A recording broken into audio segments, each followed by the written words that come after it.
চিন্তিত স্বরে বলল, কোনো প্রয়োজন হলে ডাকিস আমায়। রাকিব শুধু মাথা দুলালো। রাসেল 1 সেকেন্ড দেরি না করে সবাইকে নিয়ে যার যার কাজে চলে গেল। আবির চলন্ত ফ্যানের দিকে মুখ তুলে চেয়ে আছে। সবাই চলে যাওয়ার পর রাকিব গম্ভীর কণ্ঠে বলল, দেখ হাতটার কি অবস্থা করেছিস। আবির এক পলক হাতের দিকে চেয়ে ক্রোধিত কণ্ঠে বলল, আমি মস্ত বড় ভুল অপরাধ করে ফেলেছি রাকিব। সেই অপরাধের কাছে আমার হাত কিছুই না। রাকিব কিছুটা চিন্তিত কণ্ঠে বলল, কি হয়েছে, কি করেছিস তুই। আবিরের কণ্ঠস্বর ভিজে আসছে। পুনরায় দুফোঁটা পানি গড়িয়ে পড়ল গাল বেয়ে। শীতল কণ্ঠে জবাব দিল, আমি একই ভুল পুনরায় করে ফেলেছি। রাকিব আতকে উঠে শুধালো, তুই মেঘকে মেরেছিস। আবির দীর্ঘশ্বাস ফেলে শুধু। রাকিবের বুঝতে বাকি নেই যে আবির মেঘকে মারার ক্রোধে নিজেকে আহত করেছে। ভ্রু গুটিয়ে রাকিব বলল, কেন মেরেছিস। দীর্ঘশ্বাস ছেড়ে আবির বলল, আমাকে জান্নাতের সাথে কথা বলতে দেখে মেঘের মাথায় রক্ত উঠে গেছে। যা তা উল্টাপাল্টা বলা শুরু করেছে। আমি রাগ কন্ট্রোল করতে পারিনি। কি বলছিস আবির, জান্নাতের জন্য তুই মেঘকে মারলি। অবাক চোখে তাকিয়ে আছে রাকিব। আমি মেঘকে মারতে চাইনি, বিশ্বাস কর। ও এক পর্যায়ে প্রশ্ন করে বসলো, আমি জান্নাতকে ভালোবাসি কিনা। এই কথাটা সহ্য করতে পারিনি। রাকিব তপ্ত দৃষ্টিতে চেয়ে রইল। আবির বাম হাত দিয়ে কপাল থেকে চুলগুলো সরিয়ে মনোকষ্টে শুধালো, আমি এখন কি করব রাকিব। রাকিব দীর্ঘশ্বাস ফেলছে বারবার। কিছুটা ভেবে বলল, দেখ এখন তো মেঘ আগের মতো নেই। এখন তো মেঘ তোর প্রতি পজিটিভ। এজন্যই তো আজকে এভাবে রিয়েক্ট করেছে। আমার মনে হয় না এই থাপ্পড়ের জন্য ও কথা বন্ধ করবে। আবির খড়খড়ে কণ্ঠে উত্তর দিল, তুই তো জানিস মেঘ খুব জেদি। এটাই আমার একমাত্র ভয়ের কারণ। ও যদি একবার জেদ করে বলে আমার সাথে কথা বলবে না, তাহলে ও এই জীবনে কোনোদিন কথা বলবে না। রাকিব কপাল গুটিয়ে প্রশ্ন করলো, বাই দ্য ওয়ে কয়টা থাপ্পড় দিয়েছিস। আবির তপ্ত স্বরে বলল, একটা। রাকিব স্বাভাবিক কণ্ঠে বলল, তুই চিন্তা করিস না, কিছু হবে না। জান্নাতকে নিয়ে কিছু ভাবছিস। মেঘ কি আর পড়তে চাইবে ওর কাছে। আবির গম্ভীর কণ্ঠে জবাব দিল, 2 দিন পর পর ওর জন্য টিচার কোথা থেকে খুঁজবো আমি। ওকে জান্নাতের কাছেই পড়তে হবে। রাকিব কোমল কণ্ঠে বলল, আচ্ছা সেসব পরে দেখা যাবে, এখন চল হাসপাতালে যাই একটু।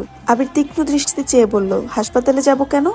রাকিব স্বাভাবিক কণ্ঠে বলল, এতটা কেটেছে, কোনো সমস্যা হয় যদি ডাক্তার দেখালে ভালো হতো না।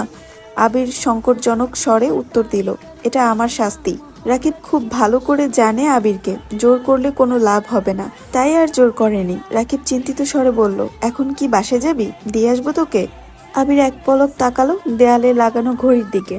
10টা বাজতেছে। গম্ভীর কণ্ঠে জবাব দিল, কি করব বুঝতে পারছি না। মেঘের মুখোমুখি হওয়ার মতো সাহস পাচ্ছি না আমি।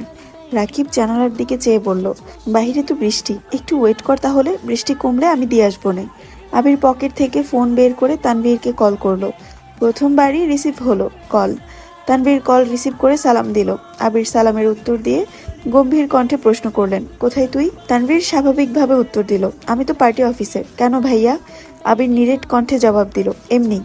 তানভীর চিন্তিত স্বরে বলল, কোনো সমস্যা ভাইয়া, তোমার কণ্ঠ এমন শোনাচ্ছে কেন। আবির গলা খাকারি দিয়ে কিছুটা স্বাভাবিক কণ্ঠে বলল, কোনো সমস্যা নেই, তুই কাজ কর, রাখছি।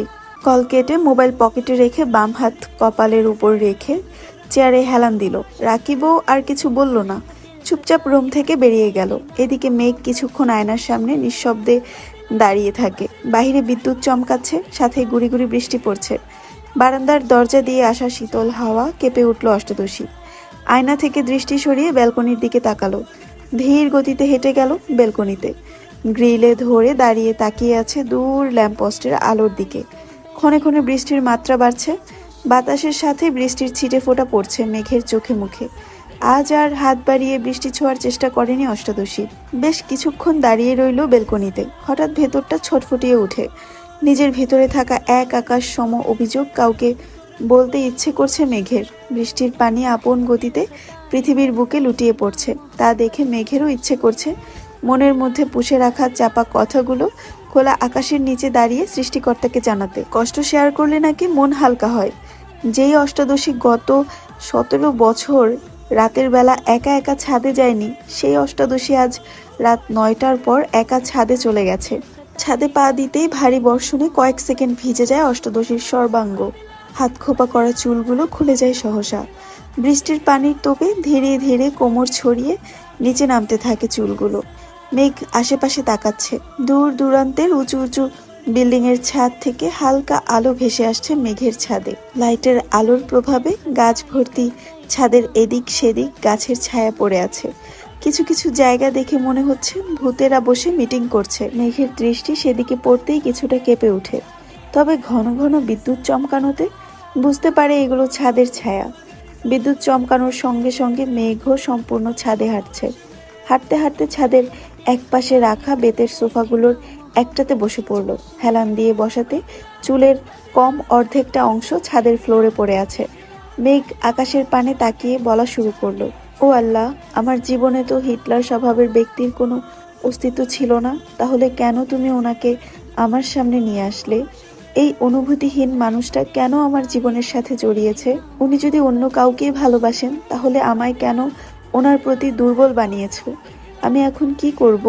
একসাথে প্রশ্নগুলো করে কয়েক মুহূর্ত নীরব থাকে। অক্ষি পল্লব বেয়ে অনর্গল নোনা জল গড়িয়ে পড়ছে। তার সাথে বৃষ্টির পানি মিশে কানের নিচ দিয়ে যাচ্ছে আপন গতিতে। বেশ খানিকটা সময় নীরব থেকে শীতল কণ্ঠে শুধালো, আমি কি কখনো কারো প্রিয় হতে পারবো না?